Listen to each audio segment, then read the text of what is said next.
It's official, Josh Berry will drive the number 4 car for Stewart-Haas Racing beginning next season. Let's talk expectations and dive deep into why Stewart-Haas isn't the team they once were. Maybe Josh Berry can help them turn things around.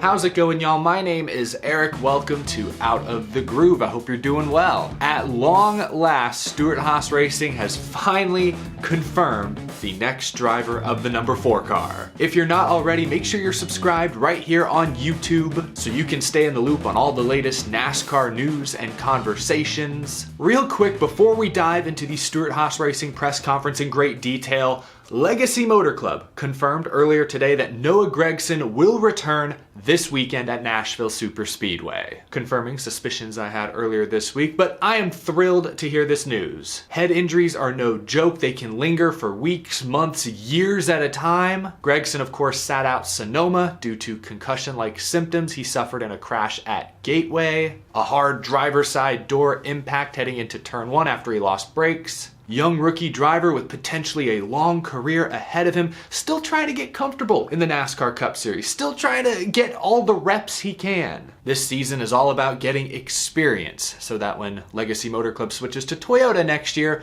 Noah Gragson, the rest of the team are ready to hit the ground running and chase great results. This season's not over by any means, and Noah Gragson did receive a playoff waiver from NASCAR. But with how that entire team has performed this year, I think all eyes should be focused on the future. I'm happy to hear Noah Gragson will be back in the car so soon. Now let's talk Stewart-Haas Racing.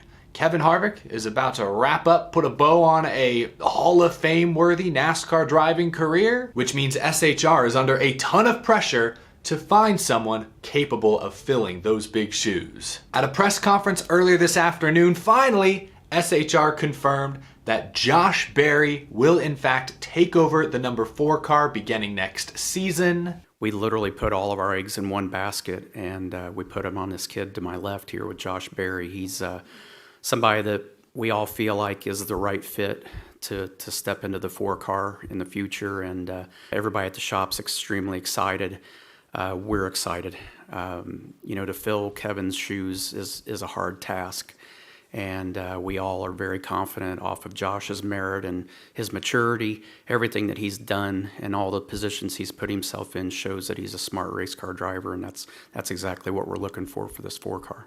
Merit and maturity are both great descriptors of Josh Berry. He'll be 33 years old next season, his rookie NASCAR Cup Series season. Contrast that with Ty Gibbs, who's a rookie this season at age 20. I think William Byron was like 20 years old as a rookie a few seasons back. Wasn't Joey Logano 18 or 19? But hey, better late than never. I think a seasoned veteran race car driver like Josh Berry pairs up very nicely with Tony Stewart, but also with his now future crew chief Rodney Childers. So I don't think age is a problem. If anything, it's an asset to Josh Berry. Yeah, I can't imagine a better opportunity for myself than to be full-time Cup racing with Stewart-Haas and headed for the 4 car. A very professional, polished press conference. You'll notice the Ford logo is present on several of the shirts on stage there. I don't think Dale Jr. is going to buy into the team, or Stewart-Haas is going to switch from Ford to Chevy overnight. You'll also notice, though, a lack of sponsorship logos. They have the 4-word logo, which I guess is kind of cool, kind of clever, but Tony Stewart confirmed that they do not have any sponsorships sold for Josh Berry next season. Their whole schedule is wide open. They have a few interested potential sponsors they're talking to, but that's the extent of it. Anheuser-Busch, Busch Light, has been rumored to be leaving Stewart-Haas for Trackhouse. That still seems very much on the table. Tony Stewart, no surprise, was responsible for probably the spiciest soundbite of the press conference. I'm not interested in some kid's father coming and buying their way into the Cup Series. I have zero interest in that.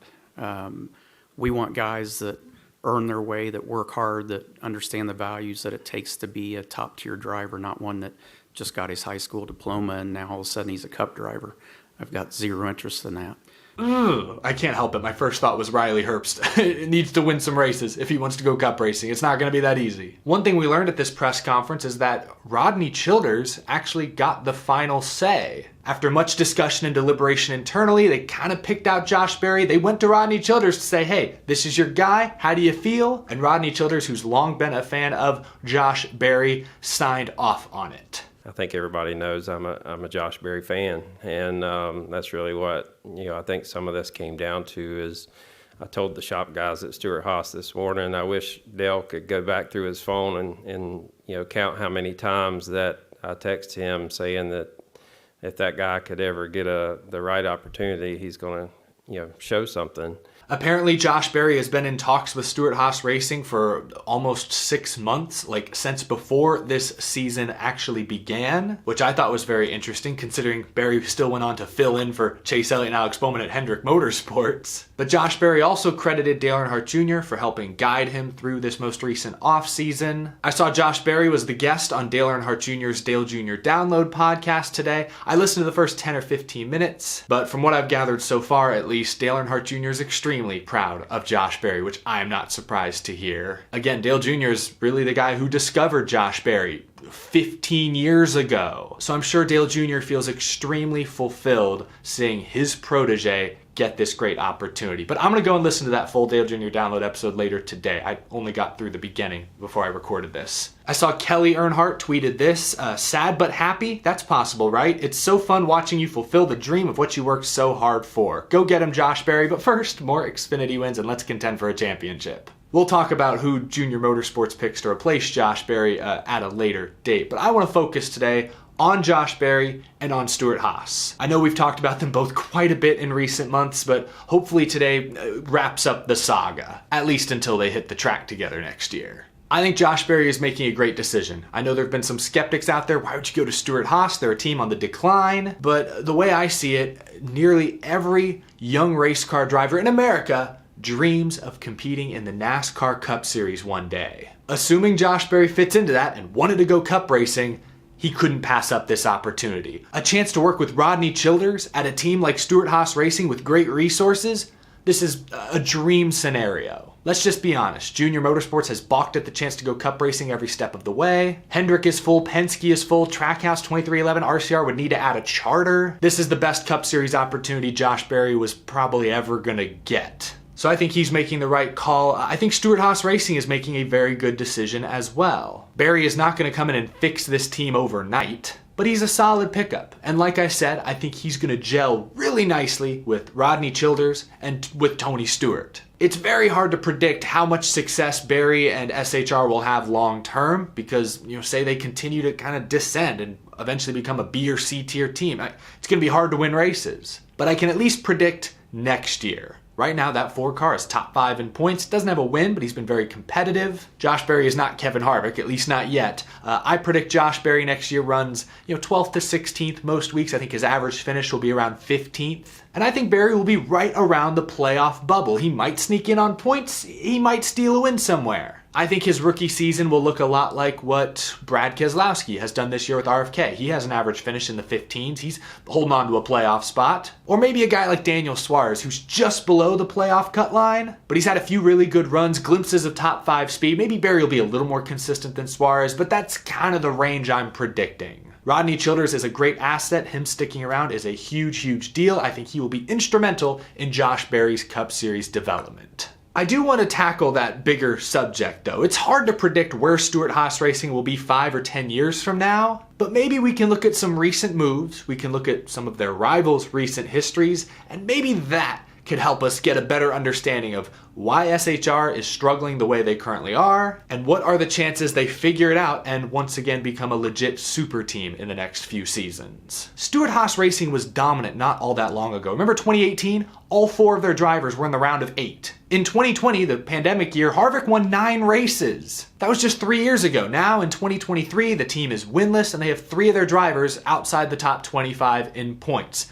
Granted, Briscoe has that 120-point penalty to thank for that. 2021 was the turning point. I went back and found a quote from Tony Stewart towards the end of that season. Remember, in 2021, SHR as a company had only 1 win, and it was Eric Almirola. Harvick had gone from 9 wins the year before to 0. Here's what Tony Stewart said towards the end of the 2021 season. Quote, "We definitely have a problem in our organization, and it's not with people, but there's something that we're missing on that's cost us the entire season up to this point, and we can't find it. But we know there's something fundamentally wrong." So it's frustrating because we're all sitting there scratching our heads trying to figure out what is wrong and what's going on. A lot of confusion and concern back in 2021. I also remember that year Rodney Childers explaining that there were some rule changes, also some changes to how NASCAR was enforcing some rules that seemed to hurt SHR's advantage more when compared to other teams. I found this quote from Rodney Childers talking about loss of downforce. He said, quote, "I think some teams lost 30 counts of downforce, some lost 45 counts, and some lost 70 counts. And I think the 70 counts was Stewart-Haas, so that part sucks, but overall, it is what it is." But again, that quote, the confusing quote from Tony Stewart, that was back in 2021. Since then, an all-new car has been introduced. How have they already fallen this far behind in the next-gen era? I look at their leadership. Greg Zipadelli has been in a key leadership role for, I think more than a decade now. Mike Bugaravich was promoted to the role of performance director just before the start of 2022, the next-gen era. I'm not pointing fingers, I'm just pointing out they did make that change. I look at the crew chief Stewart-Haas Racing currently has, and I hope I don't come off as too much of a hater here, and I am not a technical person whatsoever, but it looks as though SHR's crew chief lineup is very top heavy. There's Rodney Childers, and then there's the rest. Chad Johnston was brought in this year as the number 41 crew chief for Ryan Preece. Outside of the 4-win season he and Kyle Larson had in 2017, I feel like Chad Johnston's drivers typically underwhelm. Chad Johnston used to work for Stewart-Haas Racing with Tony Stewart back in 2014 and 2015. And I know Tony Stewart was going through some things off the track in 2014, but across those 2 years, they went winless together. From 2016 to 2019, Chad Johnston worked with Kyle Larson at Chip Ganassi, and again, they had a couple good years. 2017 jumps out. But by and large, Larson's Ganassi era was defined by unfulfilled potential. They couldn't get out of the round of 12. Chad Johnston was let go by Ganassi mid-2020. I don't know how much blame he deserves. He was put in a difficult spot with Larson getting suspended, Matt Kenseth past his prime coming in. Johnston went back down to trucks. He was able to get 1 win across 2 seasons. It was with Ryan Preece at Nashville. But the point I'm trying to make by rattling off these stats is that I don't know if Chad Johnston is him. Let's talk about Drew Blickensderfer, who's the current crew chief for Eric Almirola. I remember when Drew burst onto the scene, he won his first 2 races of 2009 with Matt Kenseth. But then things went downhill. They missed the playoffs that year, and Blickensderfer was out. Went to David Reagan. Blickensderfer has 2 wins with Kenseth, 1 with David Reagan, 1 with Michael McDowell. Both were super speedways. And that's it.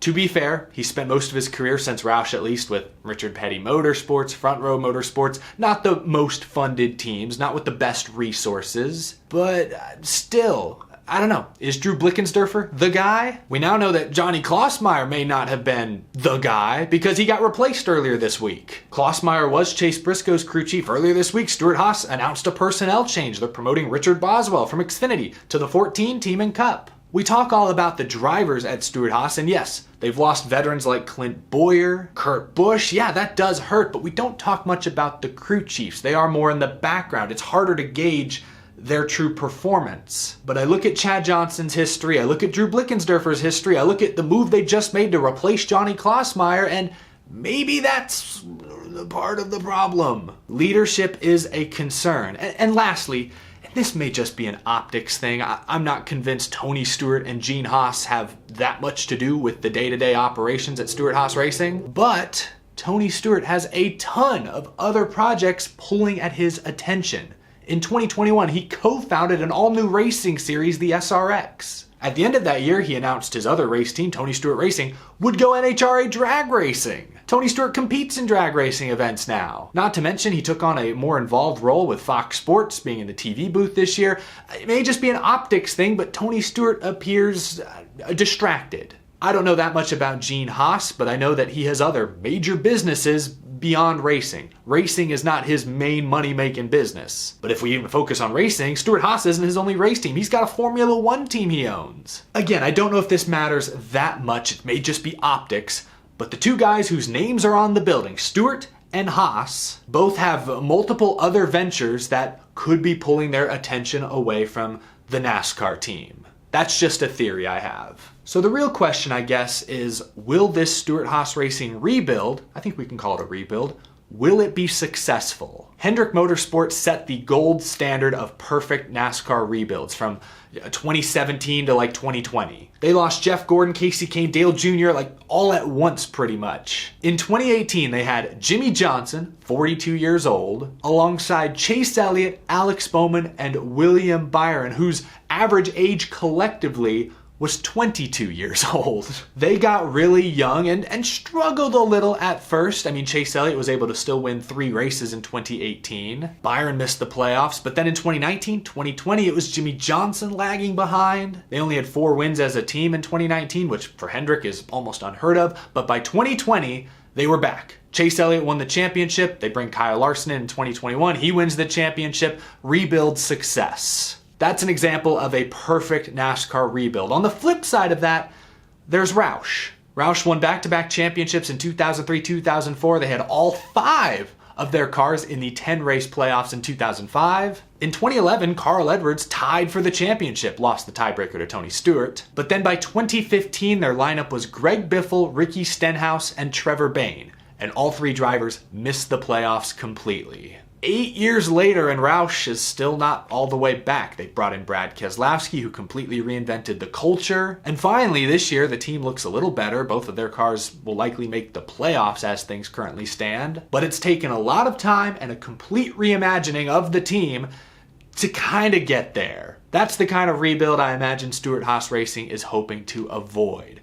If I compare where Stewart-Haas Racing is now to the early Hendrick rebuild and the early Roush rebuild, unfortunately, I think Stewart-Haas Racing shares more similarities with Roush. Because at least during the Hendrick rebuild, they were still able to win some races. Like 2018, the introduction of the Camaro, Hendrick, Chevy was a little off. Chase Elliott still won 3 times. There's not a single driver at SHR right now, a single team that's capable of winning 3 times this year. Not even Harvick's gonna win 3 races this year. When Hendrick was rebuilding, they had more speed collectively than Stewart-Haas has now. That has me a bit worried. All of Hendrick's replacement drivers, Elliott, Byron, Bowman, have worked. Larson, they've worked. They've gotten better year after year. Look at William Byron, maybe the championship favorite this season.